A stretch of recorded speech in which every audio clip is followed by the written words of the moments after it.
United States of America, ranked 16th in the world by FIFA, the Yanks make their 11th appearance at the finals next month in Qatar.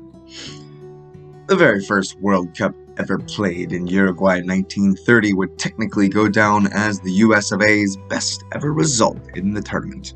An interesting format saw groups of only 3 teams, and after defeating Paraguay and Belgium, the US would face a far superior Argentine side in the semis. 1934 was equally interesting in its political distractions, meaning there was no group stage and the US had to play Italy in their only game. Italy, who would of course win the match and subsequently the entire tournament. Well done, Mussolini. The Americans went to Brazil in 1950, were a ragtag bunch to say the least. Most had day jobs, a teacher, a hearse driver, dishwashers, letter carriers. One man had to withdraw because he couldn't get the time off. So it was no surprise whatsoever to see the 3-1 opening defeat to the Spanish. Newly appointed coach Bill Jeffrey actually told the press his team were sheep ready to be slaughtered in the build-up to the second match against the kings of football, England. It was England's first ever appearance at the World Cup for various historical reasons, but they were 3-1 favorites to win the entire tournament, let alone this game. They even rested their star man for this one because there was no possible way the Americans had any hope. Under immense pressure from the English, the U.S. keeper Frank Borgie would start a tradition of American goalkeeping that still lives on to this day. Standing on his head doesn't begin to describe the performance or the man's 16 saves that day. By the end of the match, with the Yanks leading 1-0, the local Brazilians were all cheering the Stars and Stripes, mostly because they didn't want their own team to face England in the next round.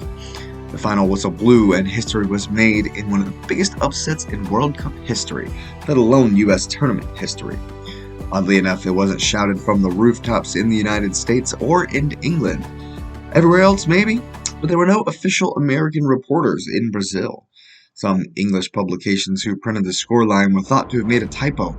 The FA would go as far as trying to have the score ruled out because not all of the US team were actual citizens at the time, but FIFA ruled the result to stand. Not much attention was given to the match until the build-up for the '94 tournament in the States, in which renewed interest inspired a book entitled The Game of Their Lives by Jeffrey Douglas, which was also adapted into a film, and the game became known as the Miracle Match. Despite the US not going through to the next round because of a subsequent loss to the Chileans, this game will forever live in memory, or infamy, depending on who you ask. It would be 40 years before the Yanks made it back to the world stage, to Italia 1990, where 3 straight disappointing defeats would see the States licking their wounds and already eagerly anticipating the next one, where we would be hosts. Hosts 94 led to attendance records that still stand for the World Cup as of right now. Stars and Stripes made a fine accounting of themselves with a trip into the knockout rounds from a strong group. As this was the last tournament to have only 24 teams, the US of A qualified out of the group stage with a draw versus the Swiss, a perhaps infamous 2-1 win at the Rose Bowl over the Colombians via an Andres Escobar own goal, followed by a disappointing loss to Romania. Since 16 of 24 teams advanced to the knockout rounds, the States made it through as the third place team. But, of course, like so many others, our run as hosts would end at the hands of the Brazilians. A common theme in World Cup history, on Independence Day no less. France, 1998. The men in the red, white, and blue would qualify for every successive tournament, or the most recent one, but our outing in France 98 was forgettable at best. We were beaten famously by Iran in Lyon in the second match, who we will face in Qatar for the chance at a little revenge, and also lost a close one to Yugoslavia in their last tournament under that name. The 2002 tournament is the first one I remember watching most of on television. It was usually 3 o'clock in the morning, but I was willing at such a young age. This was my introduction to the drama and the excitement that the US tend to bring to the World Cup. Our first match against Portugal was a famous 3-2 win over Luis Figo and his heavily favored side. Another battle of a game against host South Korea to a 1-1 draw left us in great position going into the final match against Poland. Despite the 3-1 loss, we made it through to the next round to face arch-rivals Mexico. Landon Donovan and Brian McBride gave us the 2-0 massive victory, but I still see Ali Khan's bear-sized paw reaching back over the line to bring the ball back out so quickly that the ref had no idea we'd scored against the mighty Germans. As it was, Michael Ballack's 39th minute goal was enough to see them past the spirited for the badge Americans. Germany 2006 was the tournament that our rivalry with the Ghanaians was sparked. After a listless performance against the Czech Republic led by Pavel Nedved, we faced eventual champions Italy. We did force an own goal in an impressive draw in which Brian McBride saw his nose shattered by an Italian elbow, but would not be substituted. Then disaster struck in Nuremberg versus Ghana. A penalty right after our equalizer would sink hopes and dreams, the 2-1 loss condemning the States to the playing home. What a World Cup the 2010 edition was for the United States. The first time the US played England in the World Cup since 1950, the result that shocked the world. A memorable 1-1 draw saw Stevie Gerrard and Clint Dempsey on the score sheet, with some questionable goalkeeping thrown in there. Wanting to fall behind for a more dramatic victory, the US would ship 2 goals to Slovenia early on in the second game. The bottom of Michael Bradley's boot and the impossible near-post angle from Landon Donovan would see the score tied up. Then came the ghost call we still do not know exactly the source of. I wonder what VAR would think of this one, but we don't talk about such things. The match ended 2-2, leaving the Americans needing a win and nothing less in the third match versus Algeria.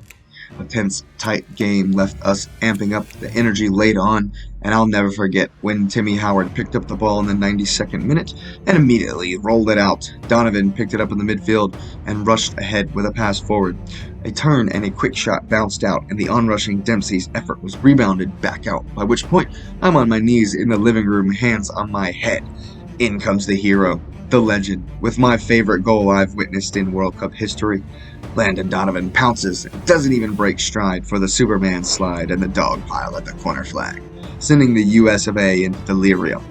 My broken toe still throbs from time to time remembering this moment and the celebrations as I turned and ran, forgetting where I was in the middle of my living room.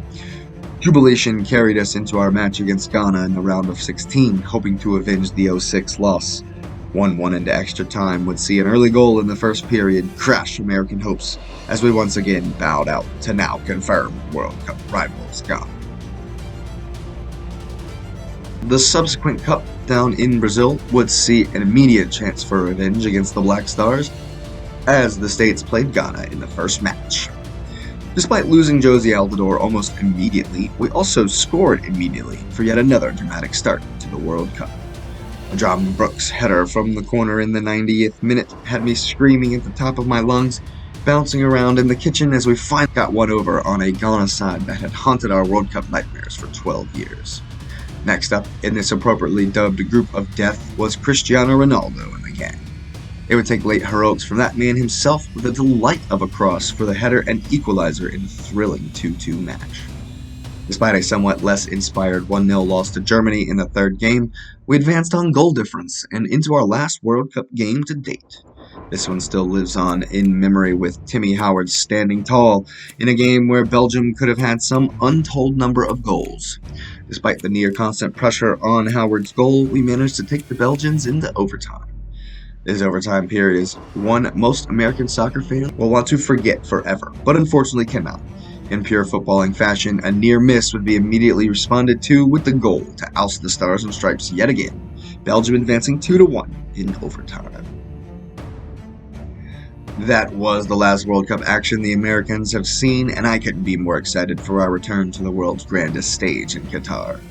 Matched up with Wales, England, and Iran, the US of A are bringing one of the youngest squads to the desert this year. The USA look to be emboldened by the example of legends like Landon Donovan, Brian McBride, Eric Winalda, and DeMarcus Beasley, who is the only American to feature in 4 tournaments. The match against Wales first up is critical, a must-win for both sides that no doubt will be a dramatic and thrilling affair, as the Stars and Stripes always bring heart and drama to the World Cup.